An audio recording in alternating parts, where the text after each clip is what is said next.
Bhagavate Vasudevaya. Om Namo Bhagavate Vasudevaya.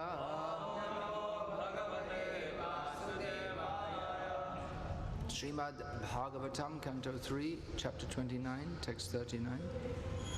Translation and commentary by His Divine Grace A.C. Bhakti Vikasa Swami. Nadvesho nachapandhavaha avishatya pramattoso pramattam janam antakrit. No one is dear to the Supreme Personality of Godhead, nor is anyone his enemy or friend.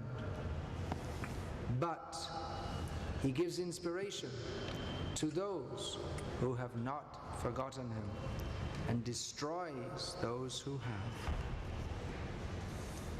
Purport.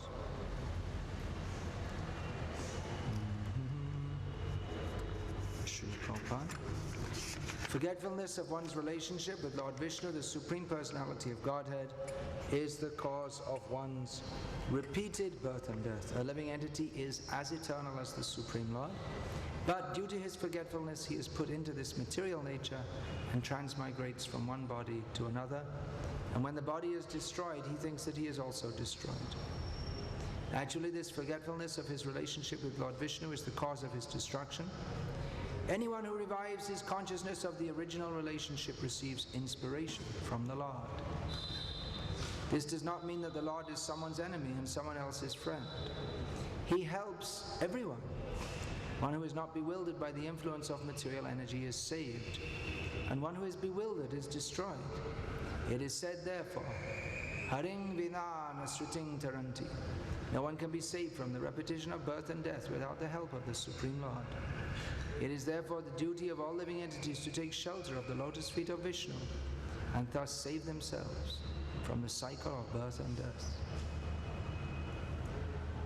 No one is dear to the Supreme Personality of Godhead, nor is anyone his enemy or friend.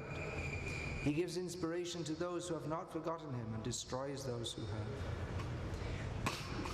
Hey Guru Jnanada Dina Bandho Swananda Data Karunaika Sindho Vrindavanasina Hita Avatara Prasita Radha Pranaya Prachara Nama Sreshtham Manamapi Shachiputra Matra Surupam Rupam Tasyagrajam Urupurim Maturim Goshtavatim Goshtavatim Radha Kundam Girivaramaho Radhika Madhavasham Prapto Yasya Pratita Kripaya Sri Gurum Tam Natosmi Gurave Gaurachandraya Radhikaya Tadalaye Krishnaya Krishna Bhaktaya Tadbhaktaya Namo Namaha Shri Radhaya Praya Mahima Kidrishovaniya Iva Svadyo Yenad Bhuta Madhurima Kidrishova Madhya Sokyam Chasamad Anubhavata Kidrisham Veti Lobhat Tadbhavadhya Samajani Shakshi Garba Sindho Harinduhu Arhapidam Natavaravapu Karnayo Karnikaram Vibhradvasa Karakakapisham Vaijayantin Chamalam Randram Veno Radhara Sudhaya Purayan Gopa Vrindaranyam Svapadaramnam Pravishat Intikiti. Hare Krishna, Krishna Krishna, Hare Hare, Hare Rama, Rama Rama, Hare Hare. No one is dear to the Supreme Personality of Godhead. No one is dear to him. Then what's bhakti all about? If no one is dear to him, then what is the meaning of bhakti? What is the meaning of rasa? What is the meaning of prema? That everyone's just worshipping him and he's just sitting there, not interested in anyone. This actually sounds like the description of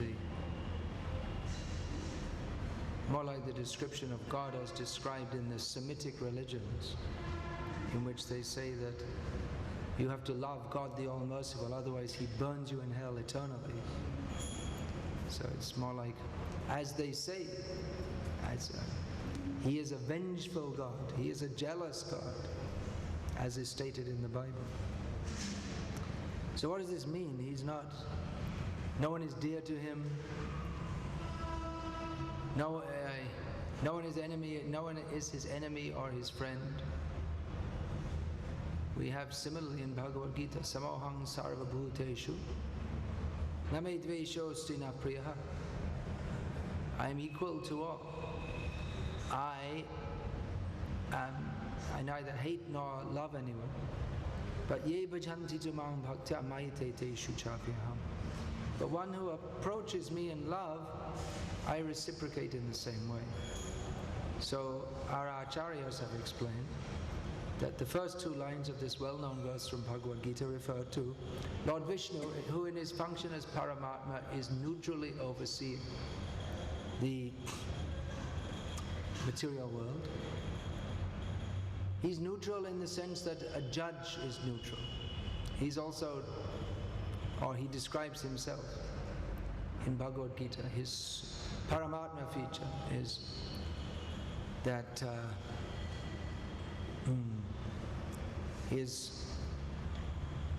what is that? He sees everything. Anumantacha, Bharata Bhota Maheshwara. He sees everything. He allows some things. So, in this way he's neutral, like the judge. He's neutral. Whoever comes, he judges neutrally. So the picture of justice personified, I think it's a Greek effigy you'll see outside the law courts. Justice is blind. He'll be blindfolded and holding a scale. Blind not in the sense of foolish, but near a picture. They're not taking the side of any, but they judge according to principle, not according to, well, this is my favorite, therefore they can do whatever they like, and this is my enemy, so now even though he's wrong, even though he's not wrong, we'll punish him. This is injustice. But justice means to be neutral. So Vishnu, he is, in his Paramatma feature, he oversees the material situation in a neutral way. And in fact, in this present series of verses, Kapila Dev is describing his function as Lord Vishnu, his role as Lord Vishnu, who is neutral. It means that not that he doesn't love, he loves everyone. But because in the material world everyone has taken an attitude of forgetfulness of him and desiring to enjoy themselves separately from him, so he gives them the opportunity and he remains somewhat neutral. He doesn't get involved in their foolish activities. But at the same time, he waits for them to turn to him. Not just waits, but he makes propaganda. Come to me. He comes. He speaks Bhagavad Gita. He comes in different avatars. And he speaks, come to me. But he's neutral towards this, their foolish activities. He's always ready to accept. He's always ready to accept anyone who turns to him.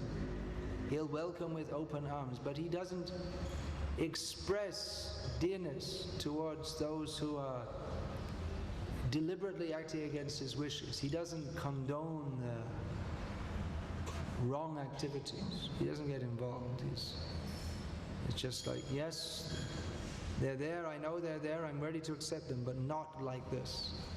You do as you like. I cannot accept you like this. Even I'll give you facility, but I can't enter into a dear relationship with you as long as you act in a manner that is inimical to me. But if you give that up, then willing to accept with all affection. So this is the role of Lord Vishnu. as Paramatma, that he loves everyone, but he doesn't express, as an expression of his love, he does not express his love towards those who are inimical of him. That is an expression. His neutrality is an expression of his love, because he doesn't encourage people in their sinful activities. If we say that, well, I love you whatever you do, well, that's love. But I can't encourage you in everything that you do. If you're wrong, we love you still. Love you means we'd like to.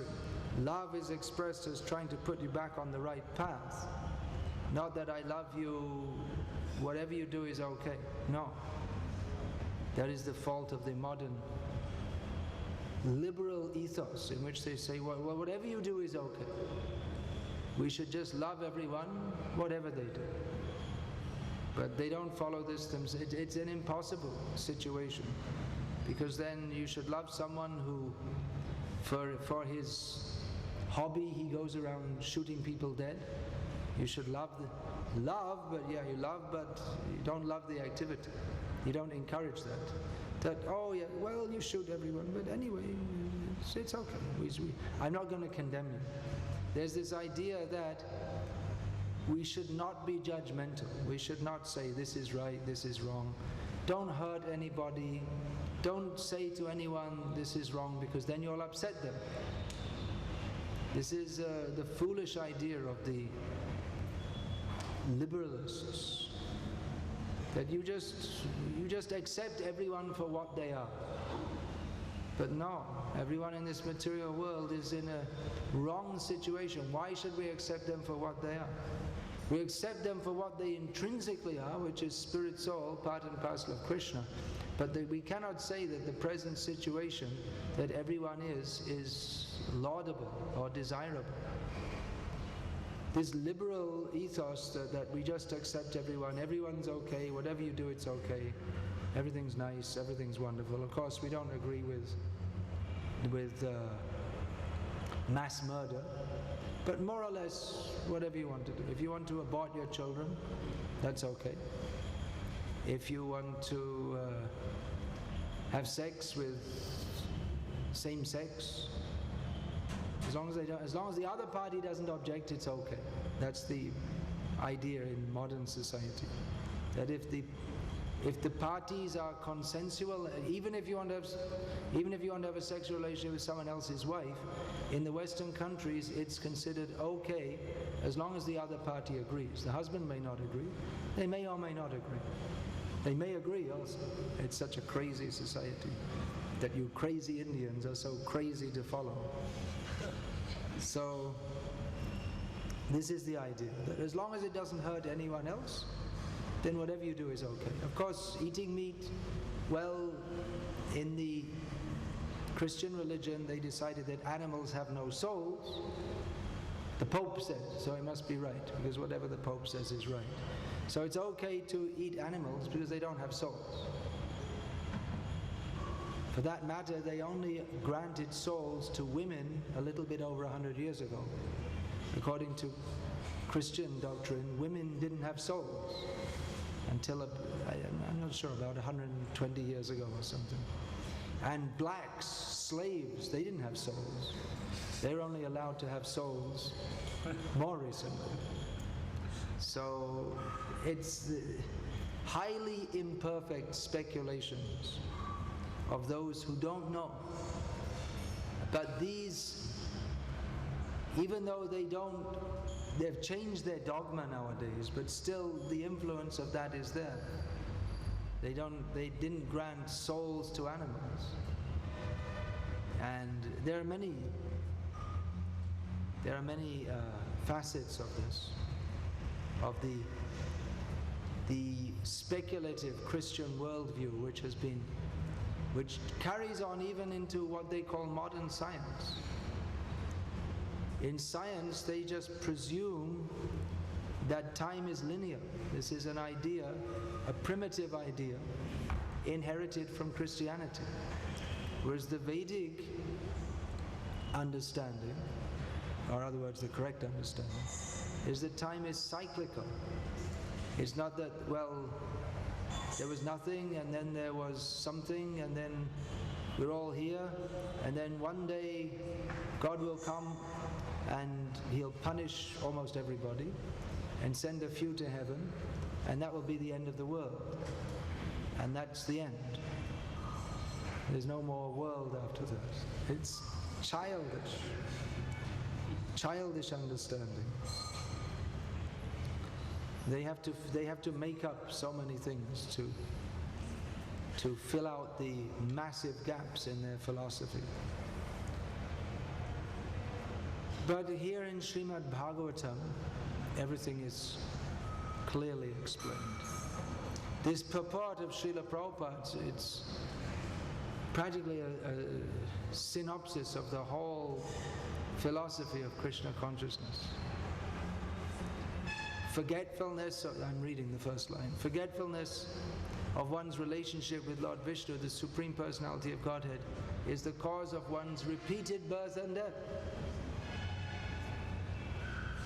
There's more valuable information than you'll get from studying in any school or university for all your life. People are very anxious to send their children. I'm sending my children to America for higher education. You come here, you get one line that's far higher education than anything you'll get in any Harvard University. They're very proud, I'm a PhD. You're a PhD, but you don't know anything about what the real fact of life is. The fact that you think you're a PhD means that you're a fool. Because if you think, I'm a PhD, but that's upadhi, material designation. Whereas self-realization means to be sarvopadi vinir muktam tatparat veda nirmalam rishikena rishikesha sevanam bhakti ruchyate. Real spiritual knowledge begins with understanding that I have no relationship with the present material circumstances I find myself in. I'm not this body. I don't belong to this country. I don't belong to this material world. I belong to Krishna. And although in material existence it seems axiomatic that we should act for the pleasure of our senses, but spiritual existence means to act for the pleasure of the senses of Krishna, who is the controller of the senses. This is called bhakti. So these books, it's the highest knowledge. Highest knowledge means practically what we get in the schools, universities, not even knowledge at all. Or it's knowledge about something very trivial. How to live in this world. But why do you want to live here? You spend 20 years studying so that you can spend the next 20 years working, and then the next 20 years waiting to die, and then what's the use of it all? And at the time of death, it doesn't help you in the slightest. And you become puffed up. Oh, I'm highly educated. You're highly educated in that which is of no use to you whatsoever. So real education. There's one line from Prabhupada's books. And you take any line. This is a classic line. Forgetfulness of one's relationship with Lord Vishnu, the Supreme Personality of Godhead, is the cause of one's repeated birth and death. But most people don't even know there is repeated birth and death. They just take it for granted that we're living here and death, they've heard about it, but they don't want to talk about it too much. They don't like to talk. Don't talk about that. It's inauspicious. We shouldn't. But actually it's very auspicious to talk about death if we talk about it with the understanding of how to conquer death. People think it's inauspicious to talk about death because they want to ramify the illusion that we belong here in this present situation. That's why they don't want to talk about that death is something very, very horrible. But for a devotee, death is not horrible. It's no more horrible than anything else in the material world. But death, for a devotee, means it's an inevitable change of body. And for a devotee means that anyway he's fully surrendered to Krishna. So he goes on serving Krishna. Sadhan kara, bhajan kara, marte jante ha. At the time of death, if we're doing bhajan and sadhana, everything will be seen at that time. Are we cultivating love of Krishna? Or is our bhajan like that of a parrot? You can also train a parrot to say, Hare Krishna, Hare Krishna. But, as Prabhupada said, when the cat comes, the parrot will not say, Hare Krishna, will not, like Draupadi, put her hands up and say, Govinda. The pigeon or the parrot will say, So, are we parrot-like chanting? Is it lip-deep sound? Or does it come from the heart? That we shall have to see. What are we chanting for? Are we chanting for liberation from material existence? Or we're chanting because we need some chapatis, and if you make a show of chanting, they'll feed you. There are many places like that actually. There are many anakshetras. You go and then you sit, they bring you in, they sit you down, and you have to chant the name Sitaram, Sitaram. They all kirtan for half an hour or something like this. And this way you have to do something for your chapatis. So that's good. That people don't come, or they may come just for feeding, but they're obliged to chant the holy names also. There was one king, where was there? One Vishnu, one king, I can't remember his name. Who was that? Hamvir? He was the disciple of Srinivasa Acharya, or maybe the disciple of Srinivasa Acharya. So, one Vishnu in western part of Bengal, Suri district, I believe. That's it. I never visited there actually. It's a major Vaishnava Sripat in Bengal. I didn't visit. Well, I visited most of them. So he used to have a rule that everyone at night before taking rest, they have to chant so many malas of the holy name. And they'd send people around checking, what are you doing? Are you chanting or not? We should do that also. There was some fine if you're not chanting. So not everyone liked that. So they used to complain.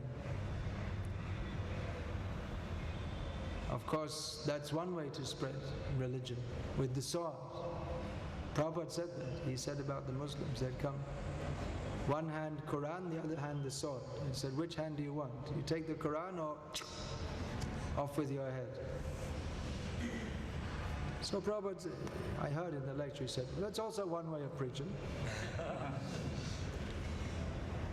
But it's not much recommended.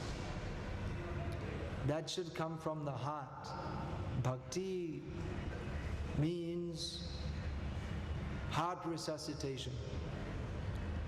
Our heart, which is stopped beating with love for Krishna, that heart's feelings, Ridvang vapubhye vidatam namaste, jiveta yo muktipade sadaya bhav. One should go on serving the Supreme Lord with heart, words, and mind, considering that whatever happens in this world, to me, that's due to my past sinful activities. But let me go on serving Krishna with heart, words, mind, everything. So bhakti is a matter of the heart. Unfortunately, our hearts tend to be Pashana Diya. Bidhi, what is that? Ami Gauranga Baliya Nagena Goliya Kemane Dhari Mudde. Pashana Diya. Basura Hiya, Pashana Diya, Bidhi Kemane Goriyache. Basu Ghosh says that I don't have any taste for chanting the names of Gauranga, so it seems that Lord Brahma made my heart out of stone. Of course, Pashu Pakhi Jure Pashana Bidure Shuni Jara Gunagata. Even the stone melts upon hearing the glories of Chaitanya Mahaprabhu. But Basu Ghosh is lamenting that it seems that my heart is made of stone. Tadashmasaram Hridayam Vadedam Egrihyamana Harinamadheyai. That heart is made of stone, which, despite chanting the holy names, doesn't melt. We're still hard-hearted. So bhakti means to be soft-hearted. Not like the Prakrita Sahajis, making a big show of crying to impress other people, and then heartlessly killing fish and eating them. A devotee, like the Lord, can be Pashan api kotor, as hard as a stone, but actually kusam api komal, as soft as a flower. Soft as a flower, but to establish the glories of Krishna in a world of hard-hearted people who have no inclination towards serving him. He may be seemingly very hard. People think a sadhu should be very soft. Yes, but uncompromising against all those things which are against the principle of bhakti. His love for Krishna is expressed by intolerance of that which is not giving pleasure to Krishna. Devotees should be very tolerant, but not tolerant of that which gives pain to Krishna. You say, well, we should tolerate everything. We should be very tolerant. Personally, one should tolerate one's own,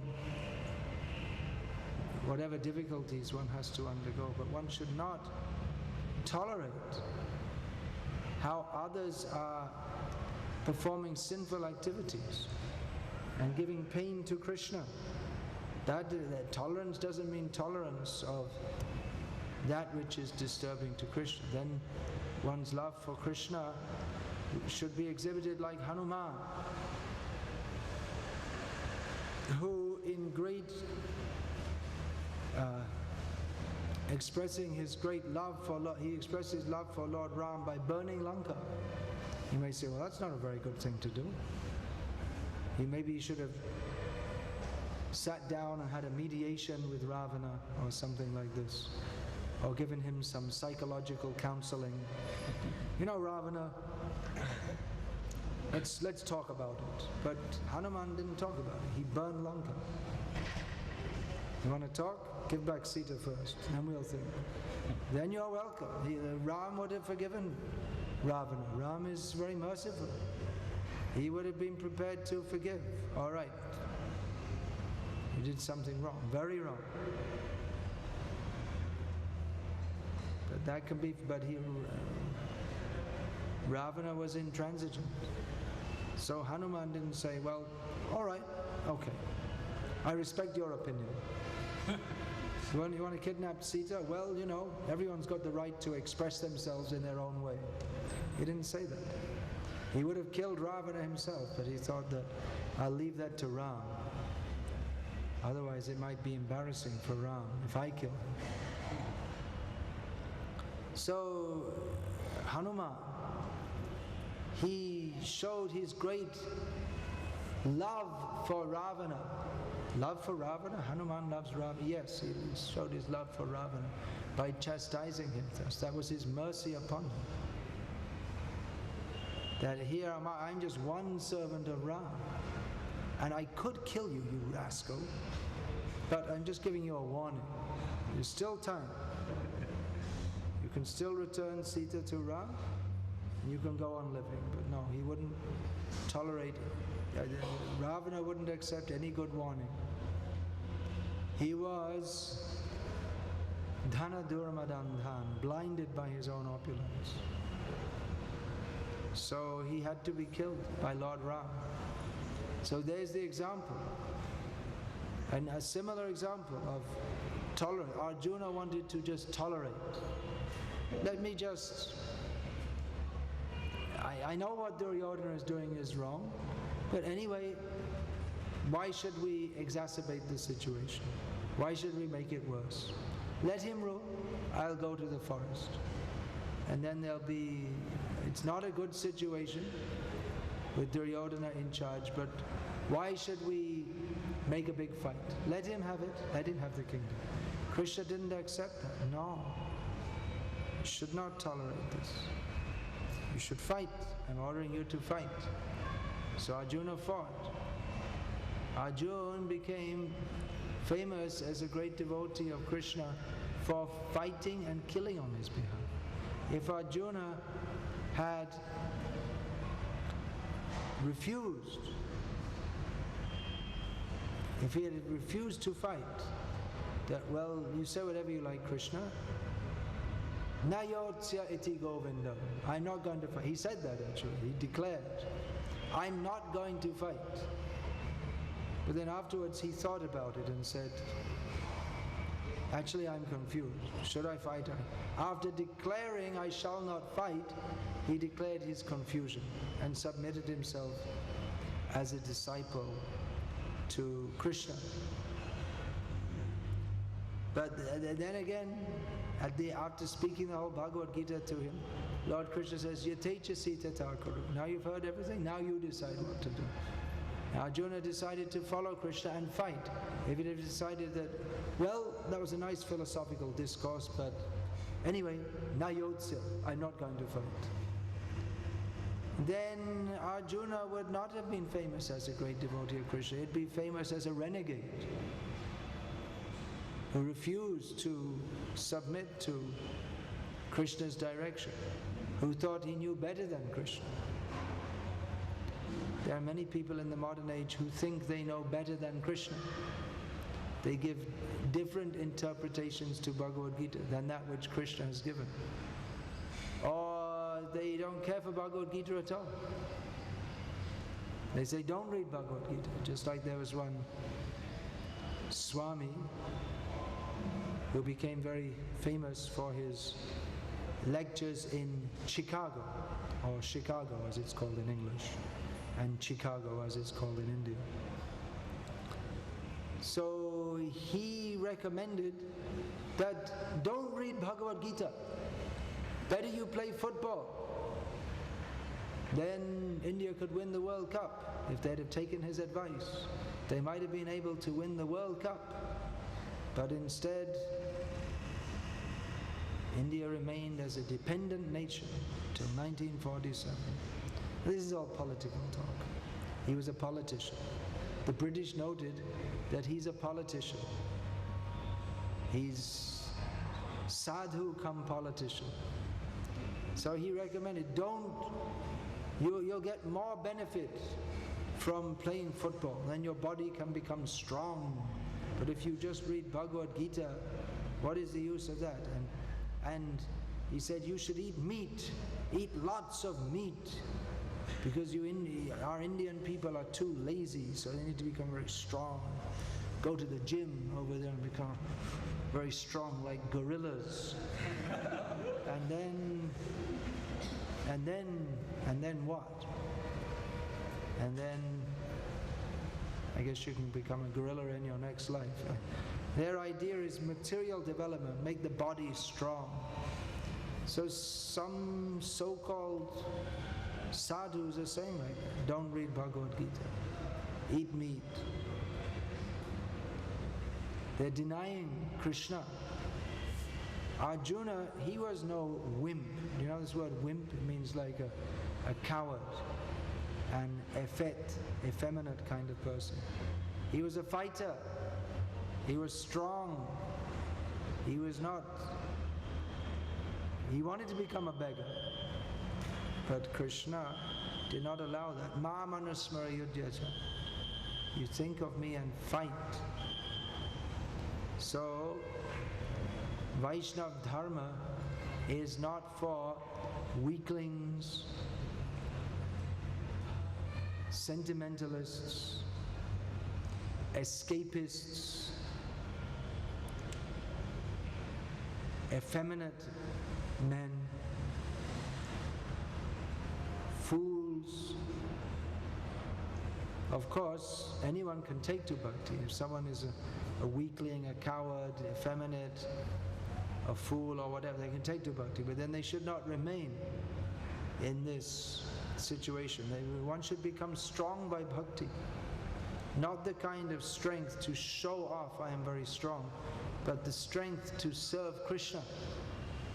Devotee should be very strong in his principles. Dhrida vrata. Should be very fixed in his principles. Not that just, I'm doing some bhakti, but it's too much trouble to follow all the principles, so I'll just follow some of the principles. One has to be strong-minded. One should have faith that by following what is given by Krishna and the acharyas, that is for our real self-interest, therefore we should follow very strongly. And it's not just a matter of saying it, we actually have to do it. Just like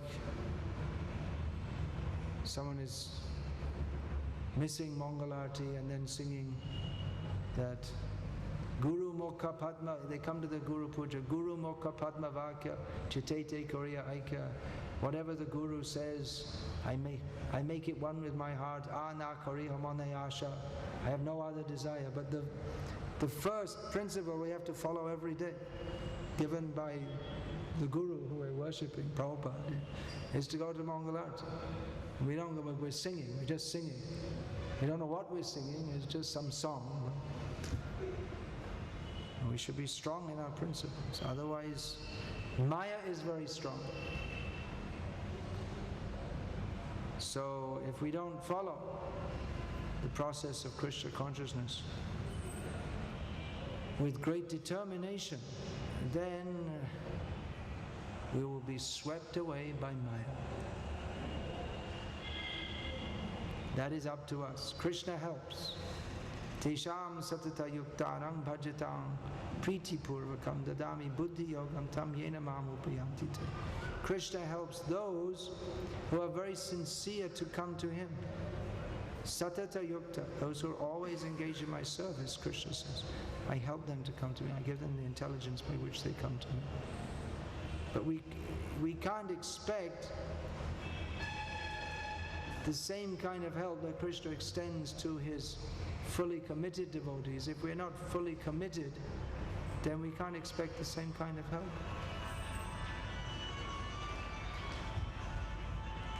Krishna is neutral. If we sincerely try to approach Him, He will certainly help us. But if our attempt is half-hearted, then we can't expect Krishna's full help, because we're not sure. We don't want it. We don't even want it. Our half-heartedness is our declaration to Krishna that I don't care for you that much. Something. As much as it fits my self-interest, that much I'll care for you. And no more.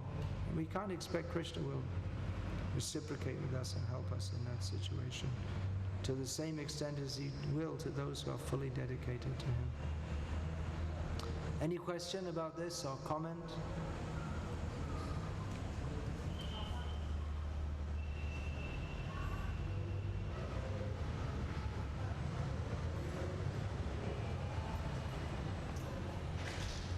Hare Krishna, Krishna Krishna, Hare Hare, Hare Rama, Hare Rama.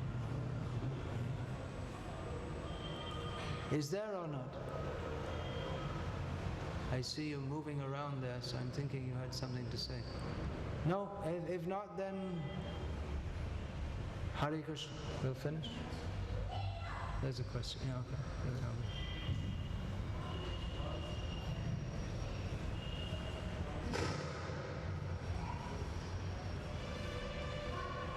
Yeah.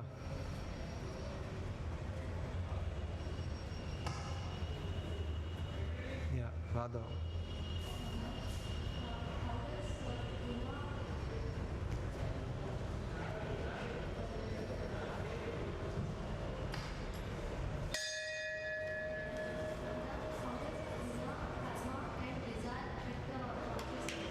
How does something, karma and desire affect the consciousness? What was the first thing? Guna. Guna, karma and desire affect the consciousness. What do you mean by here by guna? Sattvagun, tamagun, rajagun?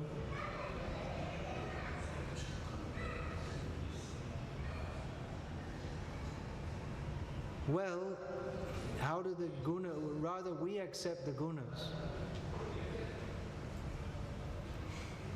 It's a complex process that goes on from birth to birth. We inherit a certain kind of consciousness. We are born with a certain kind of consciousness according to our previous life, and we are born into a certain kind of situation. And we get a certain type of association. So all these things affect the consciousness. Generally, most influential is the association we keep. If we associate with materialistic people, we tend to be materialistic. If we associate with pure devotees, ourselves will have the desire to be pure devotees. If we associate with mixed devotees, then we'll also desire to be mixed devotees.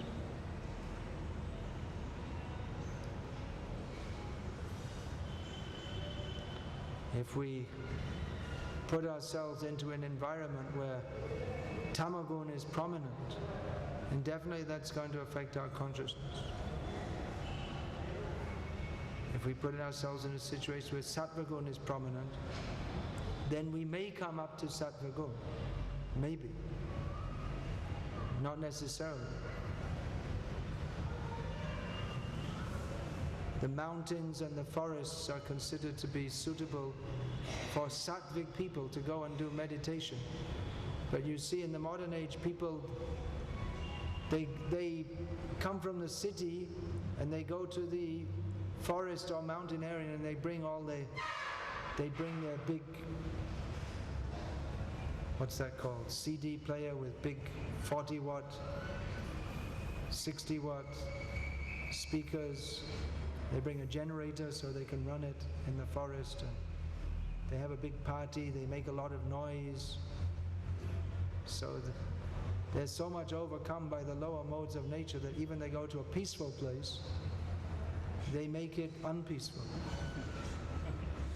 They say, I'm going to the country to get a little peace, but they're so unpeaceful. Instead of the country making them peaceful, they make the country unpeaceful. So these, generally speaking, we can say, they're generalizing, which are there in Bhagavad Gita, the influence of the modes of nature. But there are other influences also. Desire, sangat sanjayate kamaha. One's desires tend to develop according to one's association. And of course, association means not only in this life, but in previous lives. Karanam guna sangasya. What is that? Purusha prakriti stohi bhungte prakriti jan guna. Karanam guna sangasya sadasadyoni janmasu. There's a summary answer of your question, comes in this verse. That the jiva situated in material nature enjoys or attempts to enjoy the modes of nature. But because he's entangled within these modes of nature, he has to accept auspicious and inauspicious repeated births. So that verse, which is a key verse of Bhagavad Gita, that gives a summary. You know this verse? It's in the 13th chapter, I believe. Purusha prakritisto hi bhunkte prakriti jan gunan karanam guna sangosya sadasadyo nijamyasu. This verse is the key to understanding all the rest of the Bhagavad Gita after that, or the next few chapters after this are discussing this point in various ways. Udkramantam stitang vapi bunjanam lagunan vitam vimudhananu pasyanti prasyanti jnana chakshusha. All these points are explained. How we get different bodies according to our association with the modes of nature. Those who are situated in knowledge, they can see this. But those who don't have spiritual knowledge, they can't see this.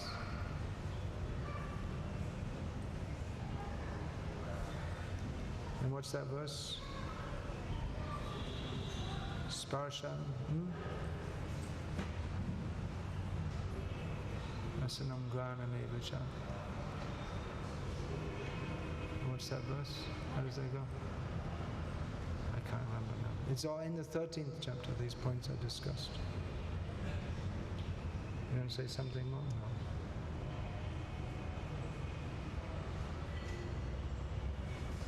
So we'll finish. All glories. Oh, you have a question?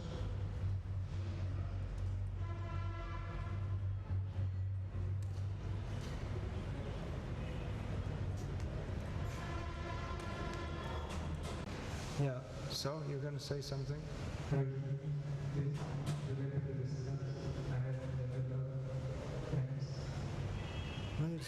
it's open for question. You don't have to ask if you're going to ask a question. It's open for questions, as long as the question is relevant. All right, you were going to ask that, yes, but you didn't ask. All right, okay. Yeah, go ahead. In the process of monastic life, we hear that when Lord asks Prahlad Maharaj to come back to God, and he says, all the living entities, unless you reveal all the living entities that He didn't exactly say that, but Prahlad said that, I don't wish to go back to Godhead, leaving behind all those who are forgetting you. So it was an indirect way of saying that he didn't want to be delivered by himself, but he wanted to act in such a way that others could also be delivered. Yeah.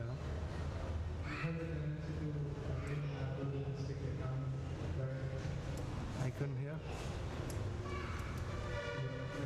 Everybody got delivered, this cycle will continue. What if everyone gets delivered? If every jiva in the universe gets delivered back to Godhead? This is discussed in the purport to Sri Chaitanya Charitamrita, where Vasudev Datta, devotee of Lord Chaitanya, says that let all the jivas be delivered and I will accept all their sinful reactions. So Chaitanya Mahaprabhu said that, yeah, that's an easy thing.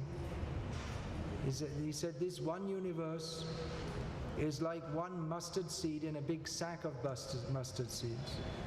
So if one, just like someone who has a big sack of mustard seeds, so if one mustard seed falls out from that, he's not concerned. So in the same way, if the whole universe, everyone goes back to Godhead and one universe becomes less, it's no major event for Bhagavan. But then Prabhupada said that, in the purport said that, even if all the jivas got delivered, then more jivas would come and fill up the universe. There are so many jivas forgetting the Lord. It's not only in this universe, in other universes also.